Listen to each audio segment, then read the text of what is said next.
O jateamento de material, diferente da tecnologia de polimerização em cuba, onde a gente tinha um laser fazendo todo o caminho, né, onde a gente queria que a peça fosse solidificada, aqui a impressora, ela jateia, por isso vem daí o nome, né, ela jateia a quantidade de material que ela quer. E aí, a cura, ela é feita através de uma ação física ou química, dependendo aqui, ó, se ela é MJET, NPJ ou DOD, tá? Então, os materiais mais utilizados são os fotossensíveis. Tem que ser, na sua grande maioria, tem que ser os fotossensíveis, porque vai ter também a lâmpada UV para fazer a cura. As resinas utilizadas permitem ampla variação de propriedades mecânicas. Então, também é uma tecnologia bastante difundida mundialmente hoje. Então, já tem vários tipos de resina. Então, já tem resina flexível, resina biocompatível, resina rígida, resina para aplicação mecânica. Aqui tem uma elevada precisão dimensional, elevadíssima, até maior do que as outras tecnologias que a gente já viu, né? A SLA, a de impressão em cuba, né? E aqui a gente tem a possibilidade de ter mais de uma cor em uma única impressão. Até agora, a única coisa que a gente tinha visto perto disso era a impressão FDM, onde, você imagina só, você está fazendo uma impressão lá, camada por camada, camada por camada, e no meio da sua peça você pode muito bem parar a impressão, dar uma pausa e trocar o filamento. Né? Isso aí vai estar fazendo com que você tenha a sua peça, ela fique de duas cores, né? Então, só que aqui você não consegue captar muito onde é que vai ficar a cor. Você consegue, por exemplo, dividir a peça em duas cores, ou um terço de uma cor e dois terços de outra. Camada por camada, você consegue fazendo peças de cores diferentes. Só que o que acontece? Você não consegue ter, por exemplo, uma mesma camada com cores diferentes, tá? Isso aí a gente não consegue em nenhuma tecnologia. A camada, se ela começou de uma cor, ela vai ser aquela cor até o fim. E aí, em outra camada, você pode estar utilizando outra cor. A gente vai ver alguns exemplos. Então, o jateamento de material DOD, né, essa parte aqui, é basicamente o que a gente usa também muito nas impressoras 2D, né, impressora de papel normal que vocês têm em casa, de tirar xerox, etc. O que é que acontece? Aqui vai ter um gerador de gotas, né, vai ter um atuador que vai estar gerando as gotas da tinta. Esse eletrodo ele vai ser responsável por estabilizar essa tinta, deixar essa tinta aqui ela mais granulada, vamos dizer assim. Vai ter uma placa defletora e aqui a gente tem dois tipos. A gente tem um tipo onde a gente tem um coletador de gotas, ou seja, que esse atuador ele fica jogando tinta a todo momento, jogando, e aqui vai cair aqui no papel ou na plataforma de impressão o que o coletador de gotas deixar passar. E aí vai formando a nossa peça. Ou a gente tem também a nossa peça ou a impressão de papel de vocês. Essa tecnologia aqui ela não é muito utilizada, tá? Ela é mais utilizada justamente aí nas impressões 2D, impressões de papel. No outro tipo aqui de DOD, a gente tem aqui também um gerador de gotas, só que aqui ele queda sob demanda, né? Até coloquei aqui a colinha do nome, é queda sob demanda. Então, o gerador de gotas ele vai liberar a quantidade de gotas só necessário para o que a gente quer imprimir. Ou seja, a gente aqui não precisa do coletador de gotas. Então, essa tecnologia aqui ela foi basicamente a base para a gente ter os outros tipos de impressão com material jateado, né? O jateamento de material, que a gente vai ver a seguir. Então, o jateamento de material MJ, aqui sim, aqui já é só voltando à impressão 3D, que vai ficar bem mais fácil da gente entender. A gente tem aqui, galera, ó, um reservatório de material e um reservatório de suporte. O suporte aqui ele não é do mesmo material que é utilizado na peça. Tá? O suporte aqui ele é feito de um material diferente. Então, a gente tem dois reservatórios. Um reservatório para o material da peça e um reservatório para o material de suporte. E tem, vamos dizer, dois bicos, mas aqui a gente chama de bloco extrusor, de cabeçote extrusor. Vamos trocar agora o nome bico para bloco. Até aqui ele ainda fala bico, mas quando a gente fala de jateamento de material, é mais comum a gente falar de bloco extrusor. Então, aqui vai ter um bloco para depositar o material da peça em si e um bloco para a peça de suporte. Então, o que é que acontece? O material ele passa por aqui, passa pelo cabeçote extrusor e deposita o material. Nada de novo até agora, nada de novo. Só que o que acontece? Esse reservatório aqui do material, aqui é resina, tá? É resina. Lembra que a gente está falando de resina, não é mais sólido. Não é mais um filamento que estava aqui sólido, passava pelo bico quente, ficava pastoso, derretia, vamos dizer assim, ficava pastoso e chegava aqui, ficava sólido de novo. Não é isso. Aqui a gente tem uma resina e ele passa por aqui ainda é resina. O que é que acontece? Quando é depositado uma camada completa, aqui ele fala de cabeçote de jateamento, tá? Quando passa quando termina uma camada completa, entra em cena essa pecinha aqui chamada fresa, ou se não rolete, ele vai passar aqui por cima e vai estar fazendo a união das camadas, vai estar retirando o material excedente, ele vai passar retirando o material excedente e fazendo a união da camada, vai meio que amassar, espragatar as camadas, vai unir cada vez mais essa camada de cima com a camada de baixo. Tá? E aí, ó, o material e o suporte, ele é liquefeito, são liquefeitos, no caso, né, no tanque, e são solidificados quando tem contato com a base de impressão. Ou seja, quando ele bate aqui na plataforma de construção e a fresa passa, ele já está ali, ó, se solidificando. Então, aqui no reservatório, ele é liquefeito, né, transformado em resina líquida, vem aqui para a peça, quando passa a fresa, ele é solidificado. Beleza? Só que aqui, galera, a gente tem, ó, uma diferença bem interessante aqui quando a gente pensa em FDM ou até nas outras tecnologias, né, que a gente já tinha visto de resina. Aqui, toda a peça ela é envolta de suporte. O suporte aqui ele não tem só o papel de segurar partes da peça que estão em balanço ou partes da peça que iriam cair caso o suporte não estivesse lá. Aqui, toda a peça ela é envolta de suporte. Aqui a gente tem a peça que a gente quer, ó, até a setinha ficando aqui, ó, e aqui o suporte ele está aqui tanto para não deixar o material que estava aqui cair, mas também para que a peça ela tenha a total cura aqui dentro do suporte. E aqui, como a gente vê aqui, ó, as estruturas de suporte que são colocadas por fora, elas podem ser retiradas tanto com água quente ou com jato de água sob pressão. Aqui a gente tem essa espécie de anel aqui, né, onde a gente teve a impressão desses detalhes aqui muito pequeno, mas quando ele saiu da impressora, ele estava assim, ó, todo em volta de suporte. Isso aqui tudo é suporte. Esse material aqui é um material como farinha, né, uma farinha molhada, que você vai passando na unha mesmo, assim ele vai saindo. E aí, para ele sair completamente e para ser mais fácil dele sair, a gente utiliza jato de água com pressão, ou dependendo do material de suporte que a gente estiver utilizando, a gente pode usar também água quente, que aí ele vai se dissolver e vai ficar somente a peça. Tá? Tudo isso aqui que a gente viu para, vamos dizer assim, um único bico de material, vamos dizer. Né? Isso aqui é como a gente utiliza, isso aqui vamos dizer, que é a ideia central da tecnologia.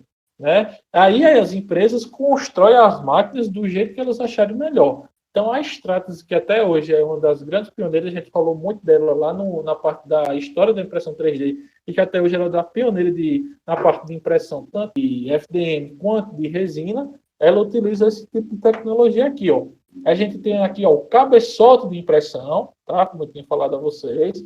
A gente vai ter aqui, ó, ele vai correr no eixo X e no Y. No X ele vai correr através disso aqui, no Y ele vai correr toda essa caixinha aqui também, ela vai correr.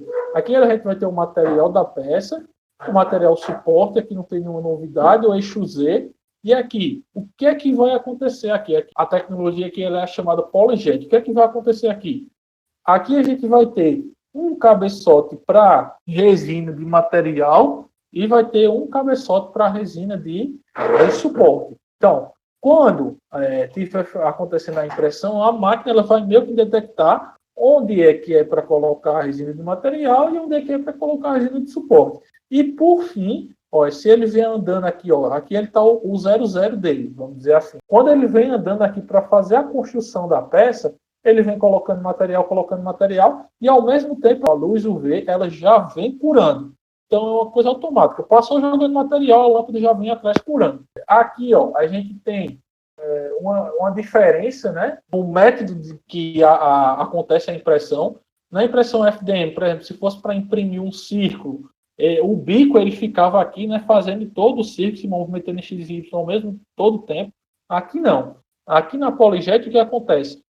O bloco ele se desloca, vamos dizer que assim, por região. Ou seja, se o bloco está aqui na posição 00, então quando ele vai fazer a impressão, ele vai se deslocar total no X. Ele não só vai até, por exemplo, se a peça estiver só até aqui, ele não só vai vir até aqui. O bloco de extrusão ele vai vir todo jogando o material e curando, jogando e curando, chegou no final. volta.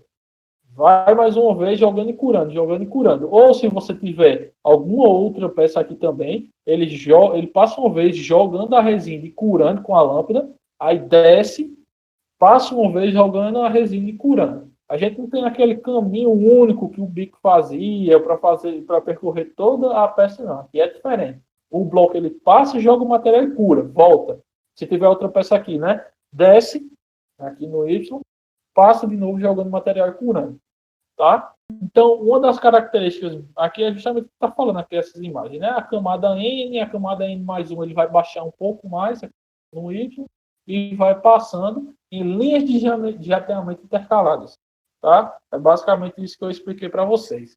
E aqui tem uma diferença muito grande, porque você imagina só, na FDM, se você tivesse na FDM uma única peça aqui, ó, você ia ter um determinado tempo X para fazer a impressão. Agora, se você tem duas peças, um aqui, o bico de extrusão ele vem, faz a primeira camada daqui, aí vem, faz a primeira camada daqui. Vem aqui, faz a segunda camada, vem, faz a segunda camada. Aqui não, aqui é diferente. Aqui, numa única passada, ele já faz a primeira camada das duas peças, desde que elas estejam nessa primeira região aqui. Se você colocar outra peça aqui na segunda região, ele aí vai ter que descer e vir aqui de novo para estar fazendo a peça. Ou seja, por isso também que as impressões de resina desse tipo aqui de ateamento, elas são bem rápidas quando comparadas às outras tecnologias. Então, a gente tem aqui a comparação das propriedades mecânicas de três resinas rígidas e disponibilizadas comercialmente. Mais uma vez, né, aquela tabela de propriedades que eu trouxe para vocês também nas outras resinas. Aqui, ó, ela segue algumas normas, né? Vocês podem pesquisar essas normas, e são 3 diferentes marcas, né? Aí a gente tem comparado enquanto a resistência à tração, módulo de elasticidade, alongamento na ruptura, resistência à flexão, módulo de flexão, resistência ao impacto e temperatura de distorção. A gente tem aqui alguns exemplos reais, né? Onde aqui, por exemplo, a gente foi impresso um guia cirúrgico, né? Para que serve isso? Por exemplo, se você fosse fazer algum implante dentário, alguma coisa desse tipo, o médico ele pode fazer a solicitação de um guia cirúrgico como esse, justamente para estar se guiando, né? O próprio nome dele já está falando tudo. Ele vai guiar onde é que ele, sei lá, vai ter que fazer um furo. Aí aqui, ó, ele vai colocar a broca justamente guiada, aqui não vai ter o perigo dele atingir algum nervo, ou se não, a profundidade ser de mais ou de menos para estar fazendo esse implante. Aqui não, aqui com o guia cirúrgico, o médico ele sabe justamente o quanto que ele tem que furar, qual ângulo, etc. Tá? Essa parte aqui já foi toda impressa numa impressora como daquela, né? Uma impressora polijet. A gente tem aqui, por exemplo, essas hastes aqui da batedeira. A gente tem o solado de um tênis. Olha só isso daqui que eu trouxe para vocês. Isso aqui é uma manchete real de 2017. Que a Adidas tinha lançado um tênis com a sola feita em impressão 3D. Isso para quê? Para reagir mais rapidamente. Isso aqui foi o que eles falaram, né? Para que foi? Para reagir mais rapidamente às mudanças na moda. Ou seja, você pode desenhar, você pode ter uma variação muito grande no design da sola do seu tênis. Então, o cliente ele escolhe a cor, a estampa. Então, isso aqui ele pode fazer essa personalização, né? Para acelerar pequenas produções e edições limitadas. Ou seja, a impressão 3D, como eu falei para vocês, ela, em pequenos lotes, ela faz com uma rapidez muito grande, ou seja, lotes personalizados aqui, ó, grifei aqui para vocês, lotes personalizados, e principalmente para patrocinados e para produtos de alto valor, né? Porque, querendo ou não, quando a gente tem, por exemplo, um molde de injeção, a peça ela é feita muito mais rápida. Por mais que demore para fazer o molde de injeção, mas a peça ela é feita de uma maneira muito mais rápida, o que vai estar deixando aí a peça mais barata. Se você utiliza, por exemplo, aí a impressão 3D, você tem que o custo envolvido ele é um pouco maior. Tá? Aqui, ó, a gente tem a MJP, que é basicamente o que a gente já viu, só que com múltiplos jatos de material. Para quê? Para deixar mais rápido o processo. A gente tem um reservatório de material, um reservatório de suporte, o cabeçote. E aqui, ó, ele vem jogando material, vem curando com a lâmpada aqui atrás, ó, a luz UV, e ainda vem um rolo planificador, um rolete, fazendo a uniformização dessa camada que foi colocada. E aqui a gente tem a plataforma de construção, a estrutura de suporte, tudo como a gente já conhece.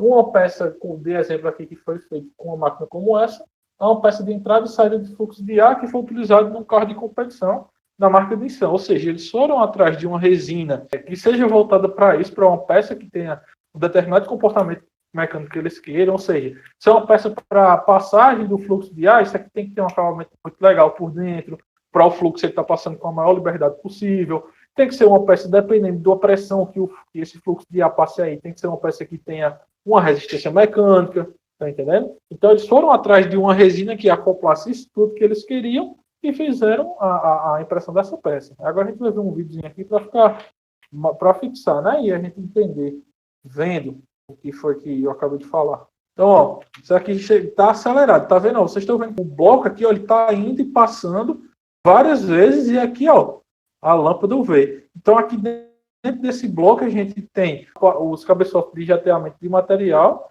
e os cabeçotes de jateamento de suporte. Tá? E aqui a gente consegue ver também, ó, que está utilizando mais de uma cor. No fim da impressão, vocês vão conseguir perceber. Está acelerado, mas tá dando para a gente ver, para a gente assimilar com aquele que eu falei lá nos esquemazinhos da tecnologia, né? E aí a quantidade de passadas é a quantidade de fatias que tem na peça. E aqui, mais uma vez, quanto menor for a fatia, mais passadas ele vai dar e menos degrau na peça a gente vai dar. Como isso aqui, a impressora que ela tem precisão dimensional muito, muito, muito fina, provavelmente essa peça aqui ela não vai apresentar nenhum degrau, né? Porque aí o operador colocou ela para ter a menor fatia possível, né? Até para estar mostrando aqui que esse vídeo aqui é para estar justamente ensinando sobre a tecnologia. Então aqui acho que ele vai exigir o máximo da máquina colocando o menor espessura de fatia possível. E aqui no fim ele mostra a peça. Cores diferentes, tá vendo aqui? Aqui a gente tem um branco e o preto, né? Só que aqui a gente tem umas camadas de branco aqui mais por cima, e aí vai dando esse aspecto mais de cinza, né? Aqui é totalmente branco, aqui totalmente preto, e aí vai tendo umas camadas de branco por cima para estar dando esse aspecto. Beleza? Pronto, aqui a gente tem também alguns outros materiais, mais uma tabela de materiais também tirada do livro do Volpato. Mais uma vez ele compara umas resinas aqui da mesma marca, tem a norma, tem aqui quais são os valores de resistência à tração, enfim.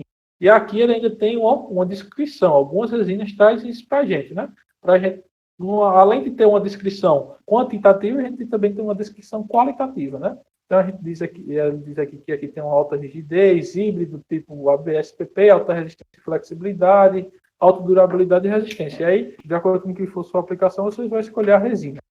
Aqui é aquela mesma máquina que eu trouxe lá no começo, que estava anunciada em 2017 por $50 mil, tá? Então aquela máquina lá é essa tecnologia de jateamento de material.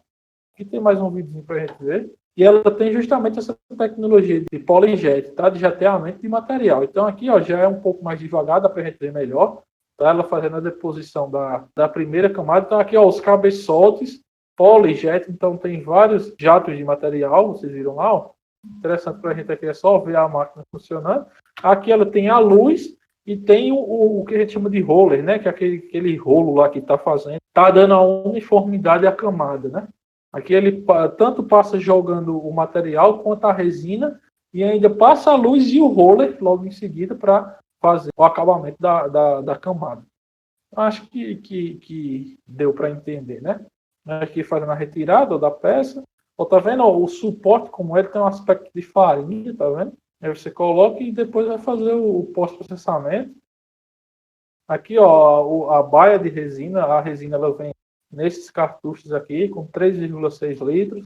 Aqui é o ambiente CAN, né, da máquina dele. E é isso. Isso aqui tudo é jateamento de material. Esse aqui é o livro que a gente está usando, ó.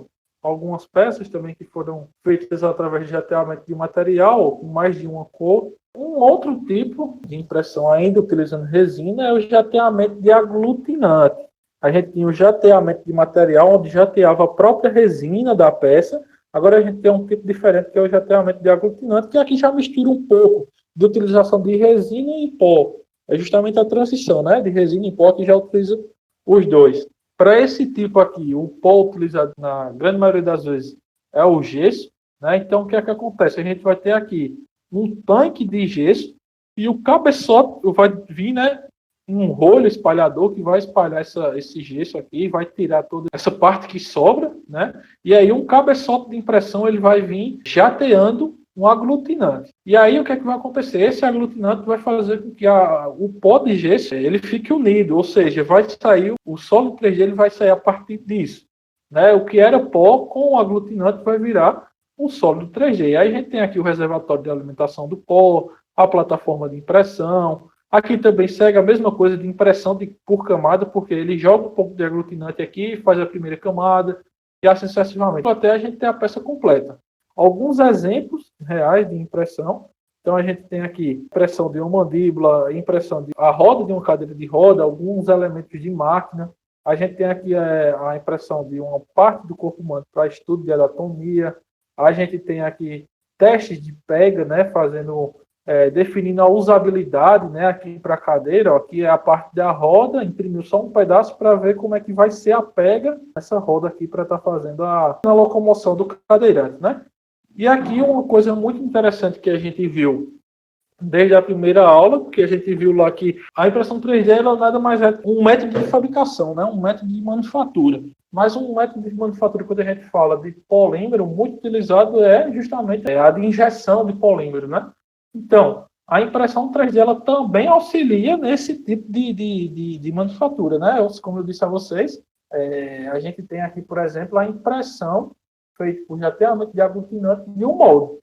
Ou seja, a gente faz a impressão do macho e da fêmea, vamos dizer assim, né, do positivo e do negativo, e acontece aqui a injeção do material, e assim a gente tem a produção em grande escala de peças poliméricas, tá certo? E por hoje é só.